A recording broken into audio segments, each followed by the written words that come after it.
Bueno, el día de hoy vamos a ver algunas consideraciones para hacer simulaciones en 2D y recomendaciones para modelar con elementos plane o elementos shell. Un estado de esfuerzo triaxial como este que vemos acá, yo lo puedo modelar mediante mi tensor de esfuerzos, ¿cierto? Con sigmas y taus. Este tensor va a estar en función de un tensor de constantes elásticas de cuarto orden y un tensor de deformaciones en función de epsilon y gamas.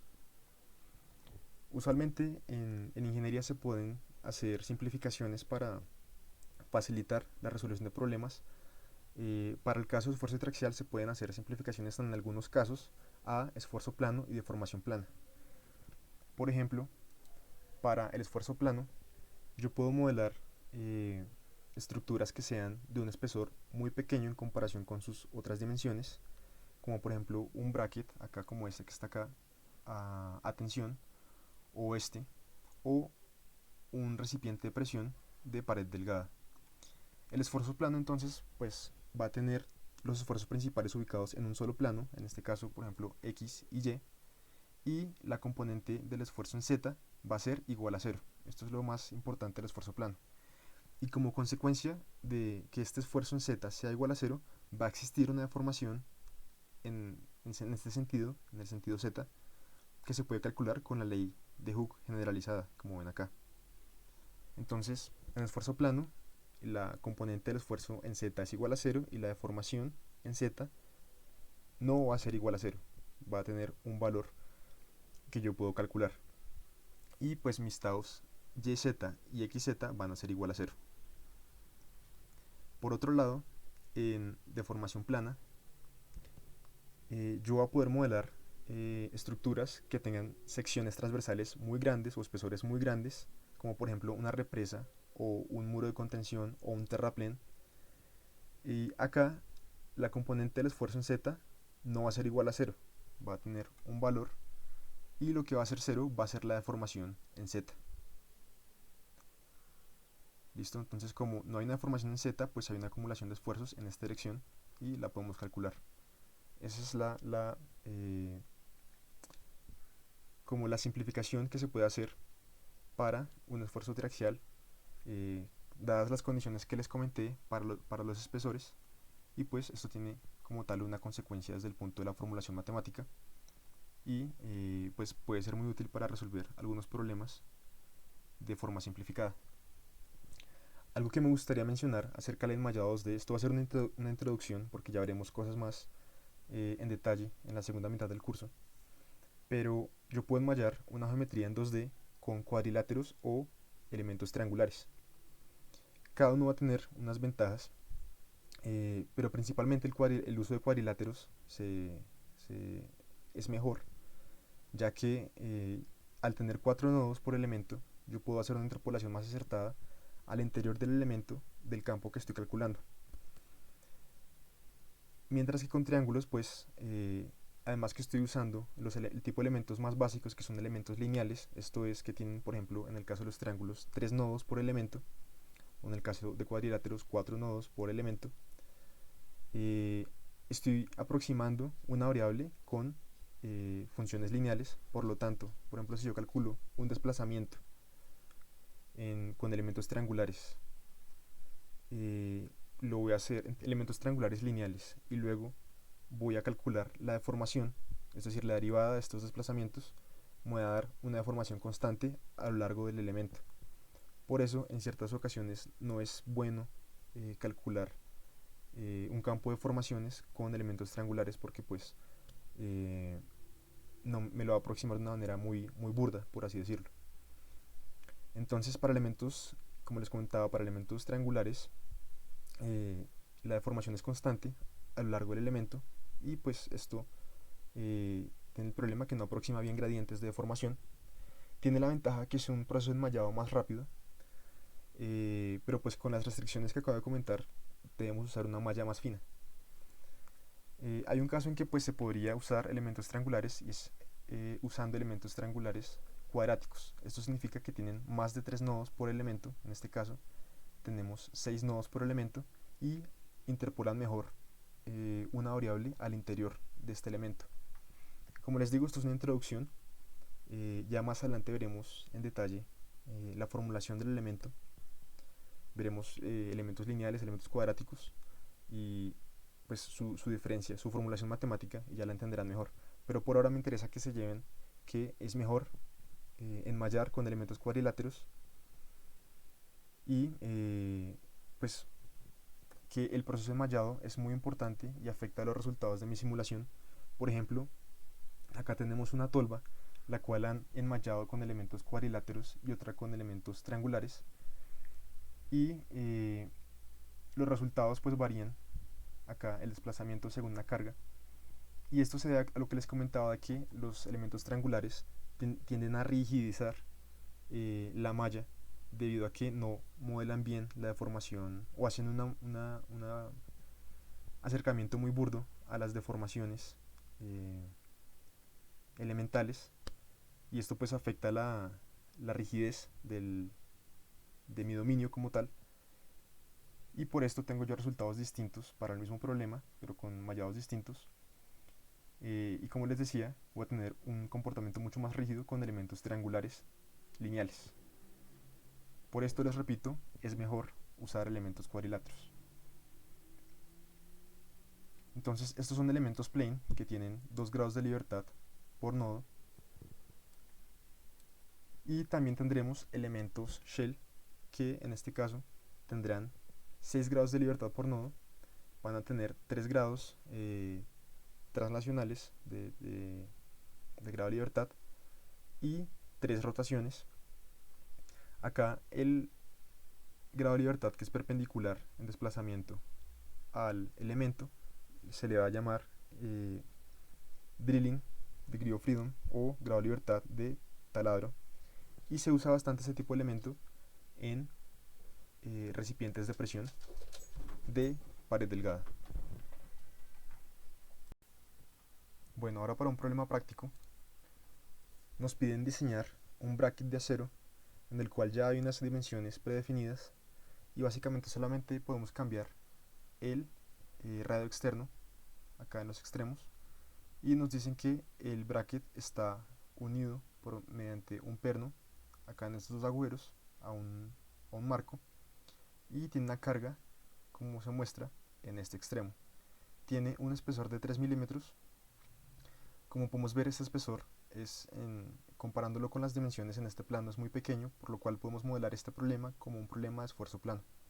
Nos dan las propiedades del material, un módulo elástico de 200 gigapascales, módulo de Poisson de 0.32, un esfuerzo de excedencia de 250 megapascales, y nos dicen que el diseño que hagamos debe cumplir un factor de seguridad de 3.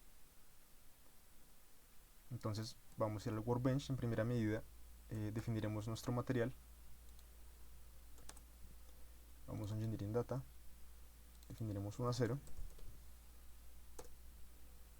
con propiedades isotrópicas. Tiene un módulo elástico de 200 gigapascales, 209 pascales, un módulo Poisson de 0.32 y un esfuerzo de excedencia de 250 megapascales. Entonces iremos a acero, un clic, iremos a Strength, Tensile Yield Strength, y definiremos el esfuerzo de excedencia, que será de 250 megapascales. Miren que aquí estamos usando una teoría de falla en la cual el esfuerzo de excedencia depende, o la falla depende del esfuerzo de excedencia únicamente. Como veremos en el otro ejercicio, hay teorías como por ejemplo la de Moore, Coulomb Moore, para materiales frágiles, donde depende de un esfuerzo de tensión y uno de compresión. Ahora iremos a Geometry, usaremos el Design Modeler. Generalmente para geometrías 2D y 1D, como hemos trabajado con los truss y los frame, y 2D como estas que vamos a trabajar, se recomienda, o recomiendo yo, usar el Design Modeler, ya que facilita mucho la parametrización de las cotas. Bueno, una vez abierto el Design Modeler, primero verificaremos las unidades. Vamos a usar milímetros, ya que el plano que nos muestra no está en milímetros. Y primero vamos a Sketching, voy a crear unos círculos. Bueno, voy a primero a colocar mi zona de trabajo, ¿cierto? El plano XY. Voy a crear 3 círculos del mismo tamaño, no importa ahorita la medida. Miren que yo cuando hago una figura, en este caso un círculo de un diámetro igual al que estaba anteriormente, me va a colocar una R el software, y pues vamos a hacer por ahora 3 círculos del mismo diámetro y ya los acotaremos más adelante. Para acotarlos vamos a ir a Sketching, Dimensions, voy a acotar con cotas verticales el centro de cada agujero, 60 milímetros. Repito esta cota, también de 60 milímetros. Ahora una cota horizontal para este de 200 milímetros.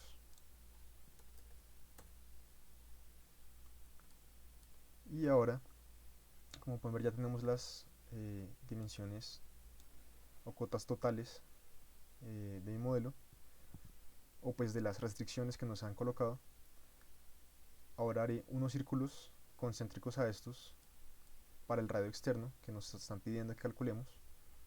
Entonces voy a Draw y Circle, y haré otra vez círculos más grandes sin importar su diámetro por ahora, igual hasta que aparezca la R, donde me indica que es del mismo tamaño al anterior.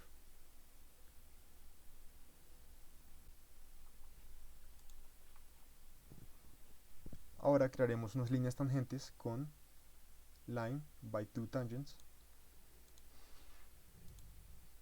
y crearemos aquí estas líneas tangentes. Voy ahora a definir una cota para este diámetro.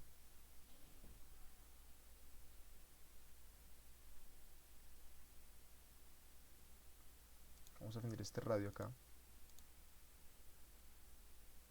también este. Miren que este radio nos decían que debe ser 10 milímetros. Han quedado linkeadas estas 3 dimensiones por la forma en que lo he construido anteriormente. Y voy a darle ahora en Modify, Trim, y borraré estas partes. Y ya tenemos el sketch de nuestro problema. Nos resta finalmente parametrizar el radio externo R5 que hemos definido. Lo seleccionamos como un parámetro acá. Le voy a colocar radio Rextern, y esto ya nos crea en el Workbench un parámetro, un set de parámetros, que por el momento solamente está este radio externo.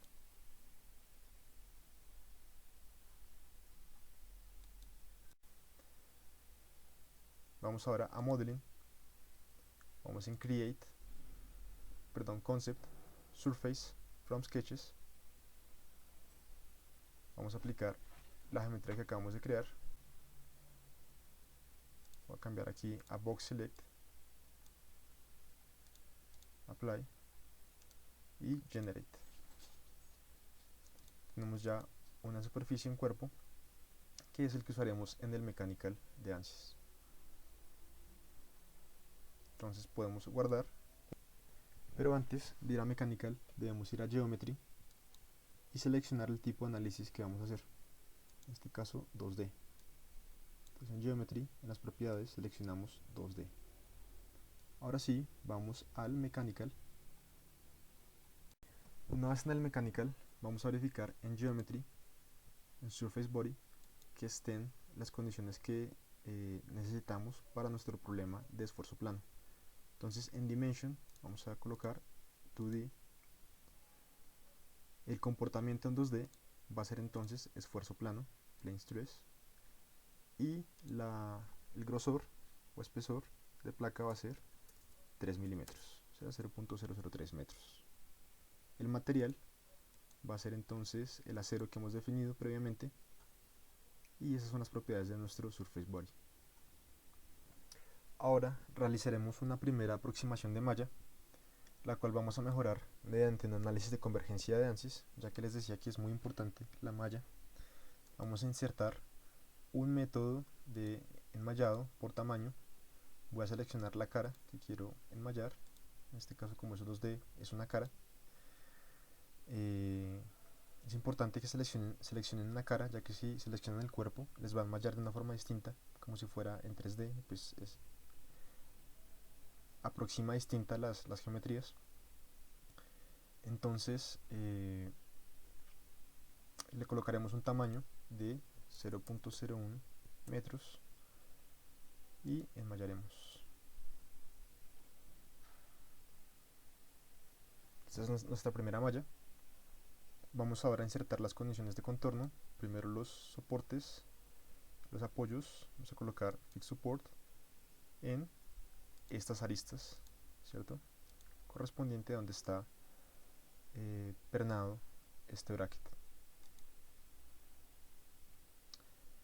Posteriormente vamos a definir la carga de presión.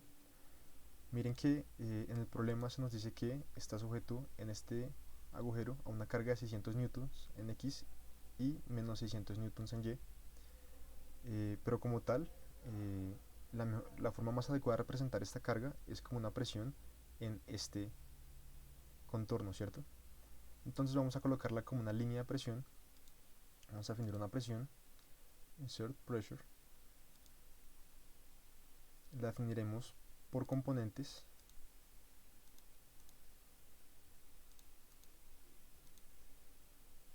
En este contorno, y la forma en que vamos a calcular esta presión en pascales va a ser mediante la definición básica de presión, donde tenemos una fuerza sobre un área. Esa área va a estar definida por el perímetro, ¿cierto? El contorno que hemos definido, o sea 2pi por el radio, por el espesor T, que es de 3 milímetros. Este cálculo nos da aproximadamente 3.2 megapascales o 3.183.099 pascales, lo cual va a ser la presión que aplicaremos en cada componente. Es decir, va a ser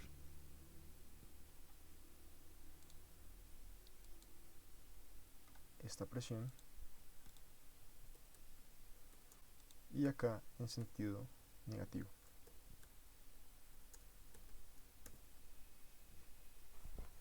Aproximadamente 3.2 megapascales. La geometría, bueno, habíamos dicho que esta arista. Verificamos acá, antes nos muestra más o menos la indicación o el sentido de la carga. Nos queda en la parte del postproceso solicitar las soluciones que queremos para nuestro análisis. En este caso pediré la deformación total, el esfuerzo equivalente de von Mises, estrés equivalen von Mises, y usaré una herramienta en el toolbox aquí arriba del Stress Tool que nos permitirá analizar el factor de seguridad. Adicionalmente voy a establecer el criterio de convergencia para refinar la malla. Voy aquí Equivalence Stress, Insert, Convergence, y estableceré un cambio del 1% para la malla. La forma en que se realiza este enmallado o reenmallado con este criterio de convergencia va a ser que en la primera instancia se van a reenmallar todos los elementos y se va a verificar en qué partes hubo mayor cambio, de tal forma que en donde más hubo cambio, en la siguiente iteración se va a reenmallar con un elemento mucho más pequeño, y así sucesivamente hasta las iteraciones que nosotros definamos, o si lo dejamos automático en el sistema. En este caso vamos a definir en Solution máximo 10 loops de refinamiento y una profundidad de refinamiento de 2. De esta manera vamos a Solution y revisamos cómo salen las mallas. Una vez ha terminado de calcular el sistema, ANSYS, podemos ver los resultados acá. Vemos que tenemos una malla mucho más fina que con la que iniciamos. Esto se debe a nuestro análisis de convergencia. Miren que la malla está mucho más fina en las zonas donde hay concentradores de esfuerzos, es decir, en los agujeros, especialmente donde hemos colocado aquí la carga de presión. Si nosotros vamos al análisis de convergencia, podemos ver cómo a medida que se ha enmallado, aquí hubo 6 iteraciones, como podemos ver, de la primera a la segunda, casi que se duplicaron los elementos y el cambio del esfuerzo máximo pues fue disminuyendo a medida que íbamos iterando. Aquí podemos ver que entre la iteración 5 y la iteración 6 ya el cambio es mucho menor y al ser menor al 1% para ahí y define esta como la malla indicada para este criterio de convergencia. Como podemos ver, ya al final el cambio fue del 0.94%. El factor de seguridad, bueno, para este caso es de 13.4, aunque este es el caso con un diámetro muy grande. Vamos a tratar de reducir este factor de seguridad a 3 para ahorrar material. Entonces vamos a ir a el parámetro que hemos definido inicialmente en el Workbench. Vamos aquí en Project, Parameters, y tenemos el radio externo de 30.28 milímetros. Vamos a reducirlo, vamos a hacer uno de 20 y vamos a explorar cómo se comportaría este parámetro con estas dimensiones para analizar el factor de seguridad resultante. Entonces le damos Update All Design Points y una vez ha terminado de resolver el problema para cada parámetro, podemos ver acá los factores de seguridad para estos radios externos. Entonces vemos que el radio externo de 14 milímetros nos serviría para lo que nos pide el problema, que es un factor de seguridad cercano a 3. Entonces podríamos darle acá retener, clic derecho, set as current, y eso nos va a actualizar los datos que tengamos nosotros en el mechanical. Y luego, tras retener los datos que nos interesan y actualizarlos y abrir el mechanical, podemos visualizar acá la nueva geometría con, por ejemplo, el factor de seguridad, acá los esfuerzos equivalentes de von Mises y la deformación total. Noten que la malla al interior, los elementos son mucho más grandes, y esto es debido a que el campo de esfuerzos es mucho más uniforme, algo parecido a lo que ocurre con el principio de Saint-Venant, en el cual a una distancia lo suficientemente alejada de los puntos de apoyo y de la carga se pueden promediar los esfuerzos. Por eso es que necesitamos una resolución menor en zonas como estas, en las que no hay un cambio de sección apreciable. Y esto concluye nuestro análisis. Esta sería la geometría, un radio o una geometría con un radio externo de 14 milímetros, la más acertada para ese factor de seguridad, que es lo que nos pide el problema.